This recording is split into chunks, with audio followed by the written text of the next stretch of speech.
Kani kadai ka Batisi TV, bat pidang pet ya ka kubor baman kasni, belawan rasha pi da ka umrupa, ringkat bat ka orange Nissan, lom sopo near Fabricate Shillong. New Nissan Kicks. Bookings open now.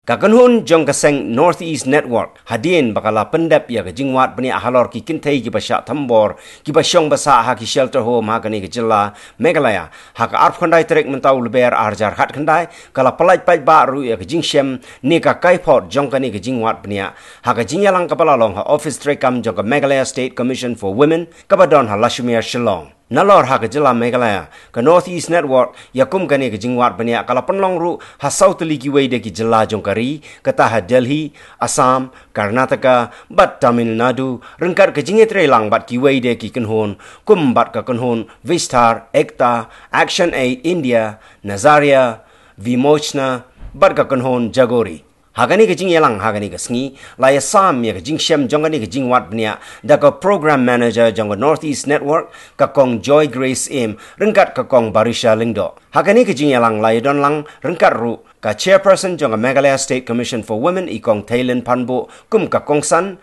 bat kinong ishimenta gidei ki riu pau khmat bat ki riu tremon sngobha nakbenta ka bha kamiat jong ki Kynthei. We found out that there have never been shelter homes specifically for women in Meghalaya until mid-2018, that is last year, when two organizations opened shelter homes under the Swadhargriha scheme of the government. There were no alternate safe spaces or any drop-in centers that women could go and access.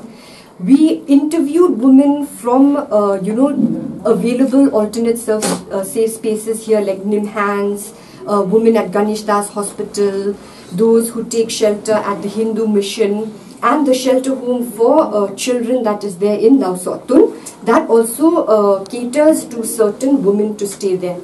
There are a lot of the women residents, they found that there is lack of infrastructure. Okay, for example, like in the shelter home for children in Lausotun, there were 10 beds, but there are 19 residents staying. Then there is lack of space for the women to, to actually stay in these shelter homes. Also, because these shelter homes are for women, their services that they can cater and provide are for children. For example, the counselors there. The counselors are those who have studied child counseling or child psychology. So when they get these cases of violence against women, there is no counselor or they have no recreational or skill trainings left. Some of the shelter homes, what they do is they immediately refer the case to the one-stop center that is in Ganesh Das Hospital. So there is an urgent need in Meghalaya that we need to create more safe spaces, more shelter homes specifically for women in all the districts. Also, we've seen that there is a high prevalence of domestic violence in this state. And a lot of women, when they want to leave these violent homes that they are undergoing, for example, one of the women in the study, she says every night her brother rapes her. But she can't leave from the house. Where will she go?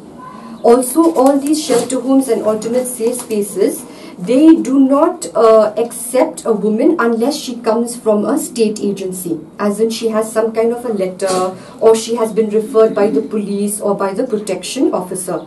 So there is no no mechanism for a woman to voluntarily go and say that she needs shelter in a safe space.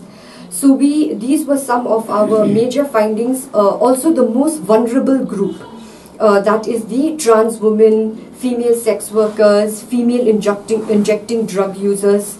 We also conducted FGDs with them. A lot of these women during the FGDs, they would say that in order to get shelter, see, they take shelter in the bus depot, okay, any place that they find. They said that sometimes, maybe due to climatic conditions, they can't stay in the bus depot or anything. They would commit petty crimes like theft and robbery, so that at least they would get to go stay in jail. And that way they would get some shelter. So this was being said by a lot of the trans women who were here in the Shillong area. So these were some of the major findings of the study.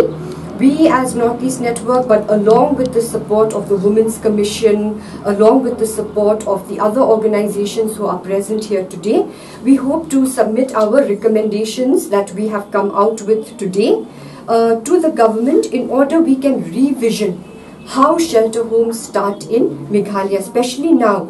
You know, shelter homes are only opening. Last year 2 had opened. Many more will open this year. But before we open these shelter homes, let us revision that we are really providing for the realities, the basic necessities, and shelter homes must work with the human rights approach. Okay? And when we say human rights approach, what should we do? There should be a way for these women to get some skill training, vocational training. They can't stay in the shelter homes all their lives, but once they earn, they have a means of livelihood, they themselves would be able to stand up. Let's provide good counseling services to these women. Let's have experts in the field. Because now if you see from the government, there are many government counsellors available, even at the OSC we have, who are trained on counselling women. So we must open the avenues for more of these posts and provide effective mechanisms for the women and the homeless women here in Meghalaya.